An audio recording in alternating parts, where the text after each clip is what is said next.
बुद्धगया येथील महाबोधी महाविहार हे सनातनी मनुवादी यांच्या ताब्यात असून ते रीतसर बौद्धांच्या ताब्यात द्यावे। बुद्धगया या ठिकाणी तथागत भगवान बुद्ध यांना येथील बोधी वृक्षाखाली ज्ञान प्राप्त झाले असून त्यांनी जगाचा कल्याणकारी मार्ग शोधला आहे। जगातील शांततेचे प्रतीक म्हणून त्यांची ओळख आहे। त्यामुळे हे स्थळ बौद्ध धर्मीयांसाठी पवित्र असून शांतीचे केंद्र बनले आहे। जगभरातील करोडो बौद्ध धर्मीय या ठिकाणी येतात, तेव्हा हे स्थळ बौद्ध धर्मांचे पवित्र असल्याने बौद्ध धर्माच्या लोकांच्या ताब्यात द्यावे। त्याचप्रमाणे जगातील बौद्ध धर्मीय या ठिकाणी जे दान देतात त्याचा अजूनपर्यंत हिशोब नाही। अनेक वेळा बुद्धगया या ठिकाणी बौद्ध भिक्खूंची आंदोलने झाली। आता सुद्धा 10 दिवसापासून जगातील बौद्ध भिक्खू महाबौद्ध विहार मुक्तीसाठी शांततेच्या मार्गाने आंदोलन करीत आहेत। त्यांच्या मागण्या मान्य करून महाबोधी महाविहार हे बौद्धांच्या ताब्यात द्यावे या मागणीसाठी 5 मार्च 2025 ला अंजनगाव सुर्जी येथे तहसील कार्यालयासमोर एक दिवसीय धरणे आंदोलन करण्यात आले। यावेळी तहसीलदार मार्फत महामहिम राष्ट्रपतींना निवेदन देण्यात आले। यावेळी रमेश सावळे, मनोज मेळे,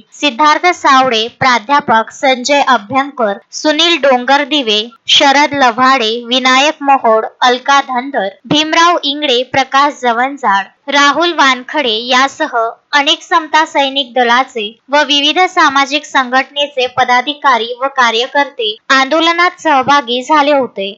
1949 हा कायदा बिहार सरकारला जाहीर विनंती आहे की हा कायदा रद्द करावा। जर बिहार सरकार जर रद्द करत नसेल तर केंद्र सरकारने हस्तक्षेप करून तो कायदा रद्द करावा व बुद्धांच्या ताब्यात हे विहार देण्यात यावं।